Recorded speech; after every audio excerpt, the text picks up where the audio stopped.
اللہ کی ذات کے بارے میں اپنی زبان اور اپنے دماغ کو ہمیشہ بہت محتاط رکھنا چاہیے۔ اللہ کے ذات عالی کے متعلق اپنی زبان اور اپنے دماغ کو بہت محتاط رکھنا چاہیے۔ ایسا نہ ہو کہ ہمارے دماغ میں یا ہماری زبان پر اللہ کے ذات عالی کے متعلق کوئی غلط تصور یا غلط بات زبان پر آئے۔ اور یہ بات اس لیے کہی جا رہی ہے کہ اس بات کا ہمیشہ خطرہ رہتا ہے کہ آدمی کے دماغ میں اللہ کے ذات کے بارے میں اور آدمی کی زبان پر اللہ کے ذات کے بارے میں غلط بات آئے۔ مثلا ایک انسان کو تکلیف پہنچ گئی، جسمانی تکلیف، مالی تکلیف، کاروباری نقصان، حادثہ ہو گیا، غرض یہ کہ پریشانیاں آئیں۔ ان پریشانیوں میں انسان فطری طور پر پریشان ہوتا ہے، لیکن ساتھ میں خطرہ اس بات کا ہے کہ دماغ میں آئے گا اللہ نے مجھ پر یہ مصیبت کیوں ڈالی، اور دماغ کے ساتھ ساتھ زبان پر بھی یہ جملہ آ سکتا ہے۔ مثلا کشمیری لوگ عام طور پر کہتے ہیں میں سمجھ میں کیا ظلم اس کو خدا ان کیا کور میں تب خدا ساون اتی نا ام کیا کور میں خدا ظلم کیا کور میں ورائے آوی نہ کھانا اتھی ہے بہ کیا مان خدا چھو میں سیت اگر یہ گو تو خدا کا تیل۔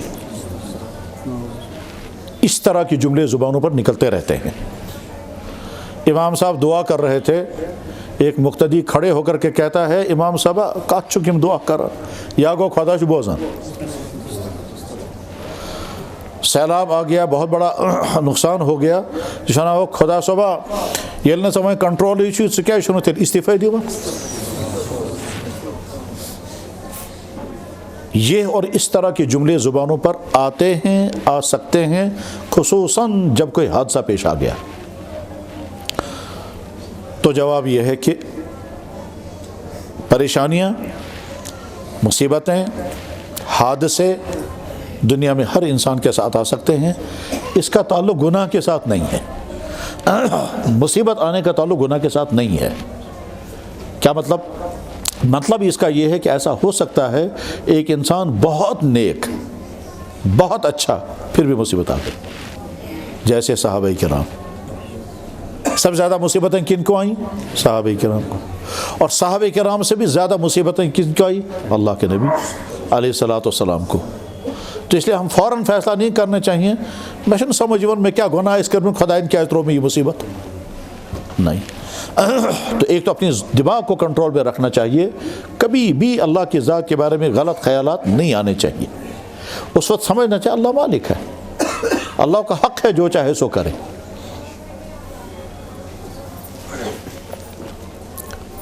آپ اپنے پارک میں قسم قسم کے پھول لگاتے ہیں، ٹھیک ہے، ان پھولوں کے ساتھ بہت اچھے اچھے قسم کے پلانٹس لگاتے ہیں، اور آپ کبھی ڈیسائیڈ کرتے ہیں یہ پلانٹ ہم کاٹ دیں گے، اس کی کٹائی کریں گے، ایور گرین کو ایسے بنائیں گے۔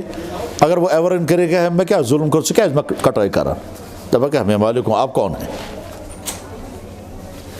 آپ کے گھر میں مرغے ہیں، آپ جس مرغے کو چاہے جس دن چاہیں ذبح کریں، کیوں کر رہے ہیں کہ ہم مالک ہیں۔ آپ کے گھر میں گائے ہے، وہ گائے بہت آرام کے ساتھ رہ رہی ہے، آپ نے ڈیسائیڈ کیا یہ کروں قربان، یہ گائے کہہ سکتے ہیں یار بکیز مارکس، تو ہم مالک ہیں۔ تو جیسے ہم اپنی چیزوں کے مالک ہیں اور جو چاہے ہم فیصلے کر سکتے ہیں اور کسی کو اعتراض کرنے کا حق نہیں ہے، اللہ بھی تو ہمارا مالک ہے۔ ایک نمبر دو، اللہ کبھی ظلم نہیں کرتے، ان اللہ لا یظلم الناس شیئا، اللہ کسی انسان پر ظلم نہیں کرتے۔ لیکن جب کسی انسان پر مصیبت آتی ہے تو اس مصیبت میں دو مقصد ہوتے ہیں۔ ایک مقصد ہوتا ہے میں بندے کا امتحان کروں گا، آج تک یہ آرام کے ساتھ رہ رہا تھا اور میون خدا بڑھ رحیم کوتا مہربانی کرتم، اب میں تھوڑی مصیبت ڈال کے دیکھوں گا پتہ کیا بھائی، تو کبھی امتحان ڈالتے ہیں اللہ۔ وَلَنَبْلُوَنَّكُمْ بِشَيْءٍ مِّنَ الْخَوْفِ، میں ضرور تمہیں آزماؤں گا، خوف، پریشانی، نقصان، بھوک، بیماری، حادثہ، میں دیکھوں گا صبر کرو گے کہ بے صبری کرو گے۔ اگر تم نے صبر کیا تو اللہ فرماتے ہیں بشر الصابرین، میری طرف سے خوشخبری ہو ان کو جن کو میں نے مصیبت ڈالی اور پھر صبر کیا۔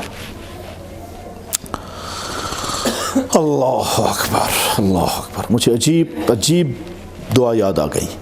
اللہ اکبر. جناب رسول اللہ صلی اللہ علیہ وسلم نے دعا کی, یا اللہ آپ نے مجھ پر مصیبت ڈالی تاکہ میں صبر کروں. شکوہ نہیں کیا مصیبت کیوں ڈالی, کہا یا اللہ آپ نے مجھ پر مصیبتیں ڈالی تاکہ میں صبر کروں. میں صبر کر نہ سکا, میں صبر کر نہ سکا, پھر بھی آپ نے مجھے رسوا نہیں کیا. شکوہ نہیں کر رہے ہیں خدا سے کہ تمہیں مصیبت, کہتے ہیں صبر کا امتحان لے رہے تھے. تو اللہ کے نبی سے بڑا صابر دنیا میں کون ہے, لیکن پھر بھی کہہ رہے ہیں میں ہوک نہیں کہتے تھے امپت. اللہ اکبر. اس دعا میں اللہ کے نبی نے فرمایا یا اللہ آپ نے مجھے نعمتیں عطا کی تاکہ میں شکر کروں, میں شکر کر نہ سکا, پھر بھی آپ نے مجھ سے نعمتیں نہیں چھینی. یا اللہ آپ نے مجھے نعمتیں عطا کی تاکہ میں کھاؤں اور میرے بدن میں طاقت آئے اور میں آپ کی اطاعت کروں. میرے بدن میں طاقت آئی مگر میں آپ کی اطاعت کر نہ سکا, پھر بھی آپ نے مجھے ذلیل نہیں کیا. یہ اللہ کے نبی نے دعا کی ہے, الحزب العظم میں موجود ہے. تو خیر میں یہ عرض کر رہا تھا کہ جب خدا نہ خواستہ مصیبت کبھی آئے اور ذہناً تیار رہنا ہے, کبھی نہ کبھی کوئی نہ کوئی مصیبت ضرور آئے گی. صحت کے اعتبار سے, مالیات کے اعتبار سے, گھر کے اعتبار سے. ہو سکتا ہے آپ کو پریشانیاں آئیں والدین کی طرف سے, بیوی بچوں کی طرف سے, پڑوسیوں کی طرف سے, رشتہ داروں کی طرف سے, دفتر کے ملازموں کی طرف سے, افسر کی طرف سے, کسی اور کی طرف سے, کسی اور کی طرف سے مصیبتیں آ سکتی ہیں. اس وقت مصیبت کا مقابلہ کرتے کرتے دماغ یا زبان سے اللہ کے متعلق غلط کمنٹس بات مت کرنا.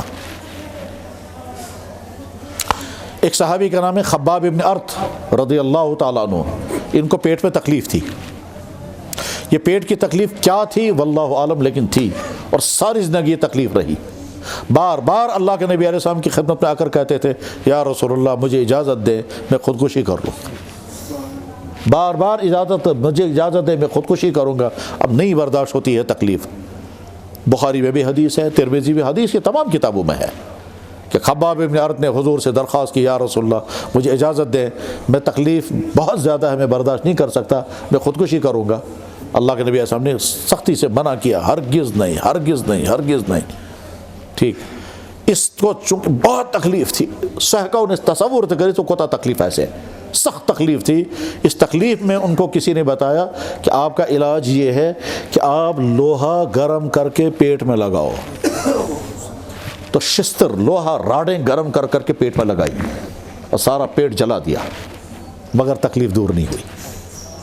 جب جناب رسول اللہ صلی اللہ علیہ وسلم کا معلوم ہوا کہ انہوں نے اس طرح سے علاج کیا ہے, اس زمانے میں ایک علاج یہ بھی ہوتا تھا, یہ اس زمانے کی تھراپی تھی, آج کے تھراپی ہے, اس زمانے کی تھراپی تھی شستر گرم کرت لاگون. اور جیسے آج بھی جانوروں کو لگاتے ہیں, چھنا لگا جانور, تو اس کی وجہ سے جانور کی طبیعت میں تبدیلی آ جاتی ہے.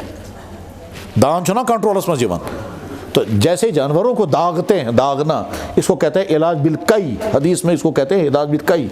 تو اللہ کے نبی علیہ السلام نے اس کے بعد منع کر دیا, آج کے بعد علاج بالکئی کوئی نہیں کرے گا.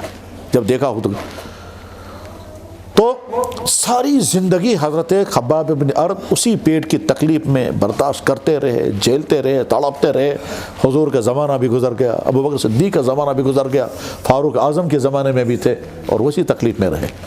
لیکن کبھی زبان پر اللہ کے متعلق شکوہ نہیں آیا کہ یا اللہ بیش چون نبی صبن صحابی میں کیا یہ تکلیف, میں کیا گانا, نہیں.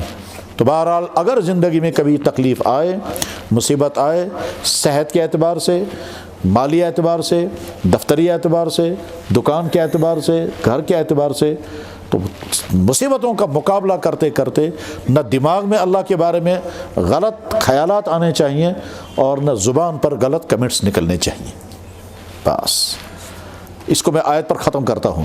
جب انسان کوئی اللہ کے بارے میں غلط کمنٹس پاس کرتا ہے تو جواب آتا ہے وما قدر اللہ حق قدرہ, تو ایشون اصلی خدا سے قدر زئی مسینہ, تم جانتے ہی نہیں اللہ کی حقیقت, تبھی تم یہ پاس کر رہے ہو.